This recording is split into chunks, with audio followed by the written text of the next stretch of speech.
Hello everyone, welcome back to Super Mario Advance. You'll notice as I go that I make substantially less progress each part. That's because I'm bad at video games. This is not new information for anybody who's watched the channel for a significant amount of time. The BMBS stands for You bad. know, I was trying to parse why they chose Mario 2 of all games as the first Mario game to do. Oh yeah, it was a GBA. really weird decision. But to pick this I one. think it's because it was Mario 2. I think you just answered your own question. Well, yeah, that's kind of what I was kind of about to land at was. I think the reason they picked this one is because they could experiment more with it, and it wouldn't bother as many people because they're clearly doing a lot of stuff that the original game didn't do. It's a little. I feel that's a little bit odd to say, considering a launch game for the GBA was also Wario Land 4, which is Wario Land is the epitome of weirdness in a platformer. Well, yeah, what I mean is, they're clearly doing a lot of stuff that the original game didn't do in service of showing off what the GBA can do. That is true, yes. So, there are a lot of really weird games on the GBA's launch window, F-Zero is probably the most normal one, because they were like, hey, we can make a classic F-Zero on the GBA. Sweet, go. Circle of the Moon is, I guess, kind of just there to show that the system has ambition. And then there's Rayman Advance, which is the worst version of Rayman 1. I mean, it's impressive that it got on the system at all, to be fair. But trying to play so that game with they wanted to keep crunch. the detail within Rayman's animations. So they made Rayman so big. So much damn screen crunch. Have you ever tried playing the Bandland levels in that version of the game where you can't see anything I had that you're version of the doing? game. And It's impossible. I didn't even know that there was a GBA version of Rayman 1 until this moment, and the way you're describing it, I'm just without even having to see it in action, I'm just oof. Here's the thing, the original Rayman 1 has bullshit level design to begin with. So imagine doing that with the screen shrunken by 33%. It's the Mega Man and Base problem. The game's not great to begin with, and then you just make it worse. Yeah. But at the very least, Rayman Advance was a launch title, so you had the excuse that they didn't know what they were doing. Mega Man Base came out in 2004. So I have no idea why they bothered putting it on the right. GBA. How many pixels in comparison to a Super Nintendo does the GBA screen show? Oh, Technically, it's more, I think, but that's on just raw processing power. The problem is the screen itself can only do that's so what I much mean. to help with That's that, what I mean, screen resolution. Are we talking about? I know the screen resolution is likely the screen resolution. I believe is just inherently smaller than Super Nintendo. Although it is wider. Yeah, it does have widescreen, which is something that SNES games. At least a wider screen. I wouldn't call it wider widescreen. screen. I'm mostly referring to the screen size of the GBA is obviously pretty much equal to whatever it's internally rendering. So obviously when you're playing a Super Nintendo on a television in your home, you have more pixels, but there's a maximum number that it's actually rendering. So I think the GBA can render more pixels than the SNES. The problem is just that if you were to do that, everything would be too small to see, is the thing. You can kind of see that late in the GBA's life cycle, they ported a bunch of NES games, and there wasn't really any screen crunch or anything from what I remember. It's just that everything was really tiny, so when you were playing Mario 1 on it, Mario was absolutely minuscule, and it made it hard to see any details. But when you play the same game on a Game Boy player or an emulator, it looks fine, right? Yeah, I would assume so. It's been a while, and I don't really get the point of playing Super Mario Brothers 8-bit GBA on the Game Boy player. Well, especially because Game Boy Advance was still backwards compatible with color, so you can just play depending on the port, it might actually just be a more stable way to play. The Game Boy player is such a weird thing. First off, if any of you have your Game Boy player, hang on to that. Yeah, that's a $100 bill right now, and it's only going to get more expensive. Yeah. The Game Boy player was just them again, just doing the Super Game Boy thing again. Yeah, except the way it's set up is a bit more difficult to reproduce, and as a result, it's hard. No, I'm just talking about conceptually, conceptually the Game Boy wise, player yes. just being a thing. Yeah, it's just them doing the Super Game Boy. Well, I mean, for a lot of people, it is just more comfortable to play a game like on a couch, and like it's really, really convenient to be able to just stick your Pokemon cartridge in a console, kick back on your couch, play for a few hours, and then, you know, stuff it in your pocket and play it for like 10 minutes while you're in line at some Yeah, but now your restaurant. TV's blaring trumpets all over the place. What? Oh no, we're playing Leaf The Green. It's electric soundtrack. guitars now. Yeah.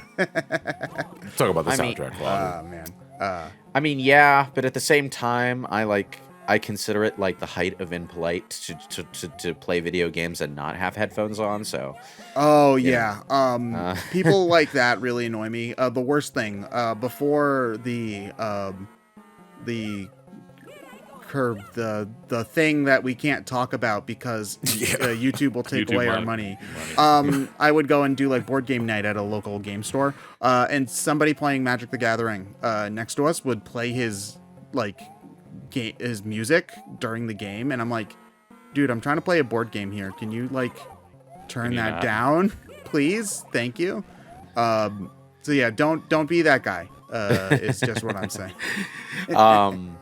which is an excellent segue into another problem that the GBA SP had. Oh yeah, Sure. with no, it's like it's better in all ways except for the fact that it doesn't have a fucking headphone port. Why? Why? Yes, it's really, really goddamn confusing. They added the It's basic alchemy, guys. It's the law of equivalent exchange. You get a backlight, you gotta take down the headphone. But that's not who's losing equivalent the at arm all. and The who's losing headphone the port is leg? way more important. Dude, I don't know. That backlight was really, really nice. You could Well, actually yes, see what you were doing. Yes, but like, who can stand to play a portable gaming system out in public without, you know, without like keeping the audio to yourself? Nobody wants to do that unless they're extremely Yeah, rude. admittedly, that was the thing. A lot I of like about people the I knew SP. just turned the audio off completely. Well, yeah, when but playing then other like games, that portably. completely defeats the point of playing a lot of the GBA's better games. You know, like who in their right mind is going to play Golden Sun without audio? It's I know, right? blasphemy. I mean, if I'm in school, I am because I don't have a headphone. I mean, there are some games that are good without the audio. It just depends on what you're playing. Like, for example, Tetris. Like, Tetris does have really catchy, iconic music, but Oh, yeah. that's a game that you can play under your desk while your teacher is talking about, like, British history or whatever. And, Yeah. just play. Other games, this is more of a DS thing because I hate playing these kind of games with the D-pad and buttons. But stuff like Picross or Sudoku are really good for handheld gaming as well. Also, sidetrack, whoever the hell is developing the Picross games on Switch, there's a touchscreen on the Switch. Give the games fucking touchscreen support, please and thank you. The reason they don't want to is because they don't want they don't want players who are playing console to feel left out or something. Oh no, but you can keep the button controls. That's fine. Just You put in fell the all the way option. down. Oh my god, I would have turned the game Yeah, off. but then like the people who are playing with the buttons have a harder time, and it's like, Well, you I mean, should they're gonna made have this a game harder for time no matter buttons. what. Like, yeah, I the know. button. I'm just saying, people are petty, and they'll always find a reason to complain if they're getting Yeah, the and inferior I'm version. petty, and I'm gonna complain. Playing Picross with buttons is like trying to play a crossword puzzle with a typewriter. It Yeah, sucks. but it's like it's the same reason that Mario Odyssey doesn't want to just give you button controls for all the different hat throws. It's because it would be easier that way. And then game critics would be like, but they shouldn't have had the motion controls in the first place because the button controls are just better. No, that's the stupidest fucking complaint I've ever heard in my life. Hey, when have game critics ever been good at like good complaints? No, you could just left it like that. When a game critic's ever been good. Stares at some, call me Johnny. You suck, man. Yeah, so it's like, I'm not a game critic. No, I mean like professional like magazine game critics who I'm just seem to subdued. like always be so concerned with getting their articles out quickly that they forget to get to like word things in a way that makes sense. You see me getting fucking press junkets for E3? Nah, man. So I'm the guy hiding in okay, the so briefcase. John, you play games. It's a For, Roberto. you play games for your channel, right? Yes. And you offer critiques on them when you do. For my experiences. But you talk about what you like and don't like, which is considered a critique. So that means you are a game critic. But like, you don't rush your critiques out within 3 hours of the game releasing, so you're not professional, Johnny. Yeah, he rushes them out 3 hours within the sponsor deadline. Is what he does. Yes, absolutely. Oh man, this is the weirdest fucking boss in video game history, and I think it's referenced like once in other Nintendo media in like a Brawl sticker. Ted, or this isn't Mecha Hitler. Well, I said Nintendo history, not. You never seen Mecha Hitler and Roberto in the same place at the same time. Just putting that out there. You know, it's also I think not that Mecha Hitler shot. Okay, Mecha. No. Well, at least Mecha Ridley was a thing that kind of existed in like Meta Ridley is the same kind of idea. Meta Ridley was cool. Mecha Ridley was just like the most cartoonishly like.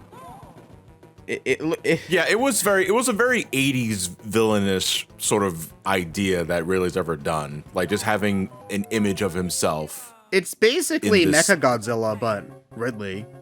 Yeah, but Ridley was still alive though when it was being constructed. Godzilla's still alive when there's a Mecha Godzilla. Yeah, but Godzilla didn't commission Mecha Godzilla.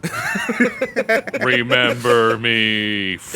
Oh man, it's listen, if Sonic can have 2 robot doubles, Ridley can have 2 robot doubles. Wait, when did he get a third one? There's Silver Sonic, Metal Sonic, and Mecha Sonic. Oh god damn it. Yeah, but like the robot doubles that Eggman makes are just like increasingly more advanced versions of his attempt to beat Sonic at his own game.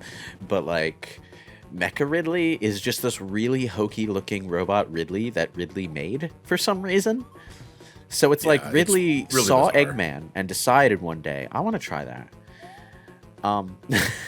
Just pointed at the screen and said, that, but a pterodactyl dragon. Yeah. It's weird, though, because even though Mecha Ridley is, like, the goofiest, dumbest-looking thing in probably the whole Metroid franchise, he's still significantly more challenging than pretty much any actual Ridley fight, where he just stands there and takes missiles like a son of a bitch, you know? Honestly, the only Ridley fight I can remember off the top of my head where Ridley actually gave a damn and tried to fight back was like the other M1. Yeah, and that's because I would argue Meta Ridley in Prime 1. Meta Ridley Prime 1, I guess. I would say so, assuming you're not using the boost ball strat in the original release, and if you're fighting him in Prime Trilogy, where you have to fight him legitimately. Meta Ridley's pretty damn challenging. I guess so. But then in Prime 3, he's just kind of like there. He's a tutorial boss. Yeah, and then Omega Ridley, he just kind of takes the super mode shots and then goes down in 30 seconds. Omega Ridley has the problem of being in corruption, where everything is pretty pissy. Yeah, you just kind of be like, ha ha ha, phase on beam, go burr, and then you just blast him with it, and he dies.